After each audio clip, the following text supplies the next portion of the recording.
ममता बुबू, ममता खाला, ममता আপা, তুমি যে বলছো দরিদ্র সীমার নিচের মানুষকে তুলে ধরেছি আমি 2 কোটি মানুষকে। নাট করো মুখ্যমন্ত্রী মমতা খালা।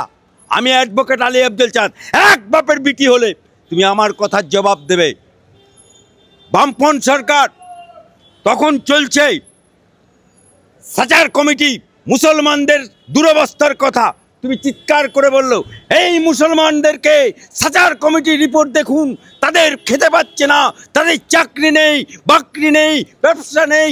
আপনারা যদি মায়েরা, বুবুরা, খালারা আমাকে ভোট দিয়ে ক্ষমতায় বসান, আমি সাচার কমিটির রিপোর্ট বাস্তবে দিয়ে দেবো। মমতা খালা, সাচার কমিটির রিপোর্ট আজও বাস্তবে রূপ হলো না কেন? জবাব দিতে হবে তোমাকে। আজকে বামপন্থের আমলে মুসলমানদের 2% চাকরি ছিল, আজকে সে জায়গায় 1.5%ও চলে এসছে। Let me finish. সংখ্যালঘুদের পাশে কলা আছে, ঠ্যাঙ্গা আছে। মুসলমানদেরকে, কতিপয় মুসলমানদেরকে, লম্বা টুপি, গোল টুপি, ওনার যারা পা চাটে, হাজি সাহেব, গাজী সাহেব, মলি সাহেব, তাদেরকে উনি কী করলেন? নেতাজি ইন্ডোরে ডাকলেন, দিয়ে বললেন, খবর দিয়ে দিল সারা বাংলায় মুয়াজ্জিন ইমাম। ইমাম মানে উর্দু শব্দ, বাংলা শব্দ হচ্ছে নেতা। যিনি মসজিদে নামাজ পড়েন তার নাম হচ্ছে ইমাম, আর যিনি হেইয়ালাল সালা, হেইয়ালাল ফালা বলে আজান দেয় তিনি হচ্ছেন মুয়াজ্জিন।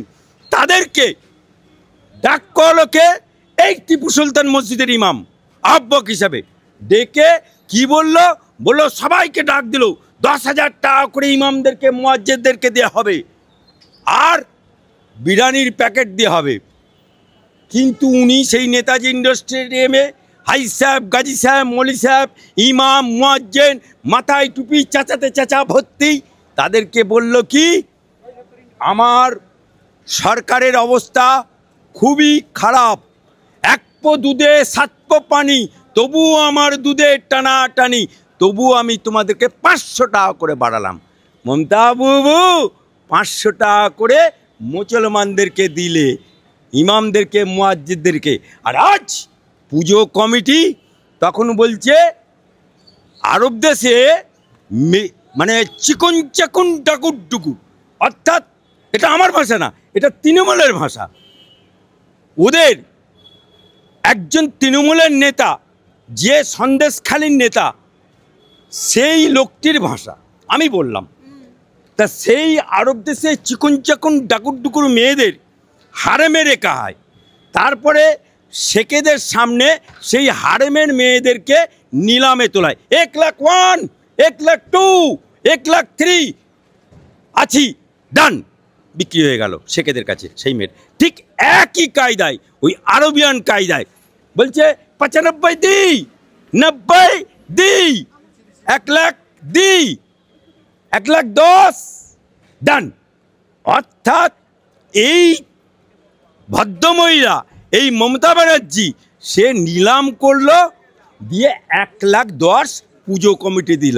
এ টাকা মমতা বুবুর খালার টাকা, এ টাকা মমতা বুবুর আপার টাকা, এ টাকা বাংলার মুসলমানদের টাকা, এ টাকা বাংলার সনাতনীদের টাকা, এ টাকা বাংলার অধিবাসীদের টাকা, এ টাকা তোমার বাবার টাকা না। তাই তো আমার হাইকোর্টে মামলা হয়েছে।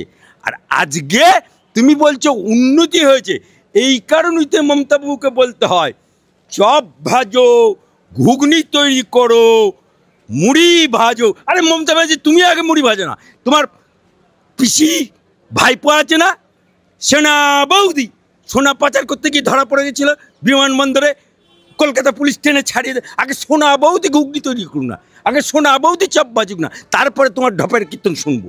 আচ্ছা, অভিষেক বন্দ্যোপাধ্যায় বলছে যে আমাদের লক্ষ্য হচ্ছে জনগণের মুখে হাসি ফোটানো, আর বিজেপির লক্ষ্য হচ্ছে যে জনগণের চোখ দিয়ে জল পড়ুক। দেখ অভিষেক ব্যানার্জি এই কদিন আগে আমার হাইকোর্টে এসেছিল, আমার কাঁধে এসেছিল, সেই লোকটি যে বলেছিল আমার বিরুদ্ধে যদি এতটুকু অভিযোগ ওঠে আমি ফাঁসির মঞ্চে ঝুলে যাব। ও অভিষেক বাবু, তুমি স্বাধীনতা সংগ্রামী না, তুমি বিনয় বদল দীনেশ না যে তোমাকে ফাঁসির মঞ্চে ঝুলতে দেব। বাংলার মানুষ তোমাকে তিহাড় জেলে দেখবে, কারণ ওদের একটা কাক্কু আছে, কাক্কু, যে নাকি বলে আমার বসকে কেউ ছুতে পারবে না, আমার বসকে কেউ ছুতে। সেই কাক্কুর কণ্ঠস্বর পরীক্ষার জন্য কত বাহানা হলো, অবশেষে সেই কাকুর কণ্ঠস্বর পরীক্ষা হলো জোকাতে গিয়ে। তারপরে তার কণ্ঠস্বর থেকে বেরিয়ে এলো এবং কাকুর চার্জশিটে অভিষেকের নাম চলে এসছে। আর ভুয়ো 7 লক্ষ ভোটে জেতার জন্য আমার হাইকোর্টে মামলা হচ্ছে। আপ তেরা ক্যা হোগা রে কালিয়া, তেরা ক্যা হোগা অভিষেক ব্যানার্জি। অর্থাৎ ঠেলাই পড়লে বিড়ালও গাছে ওঠে, ঠেলাই পড়লে পিসিও মা হয়ে যায়।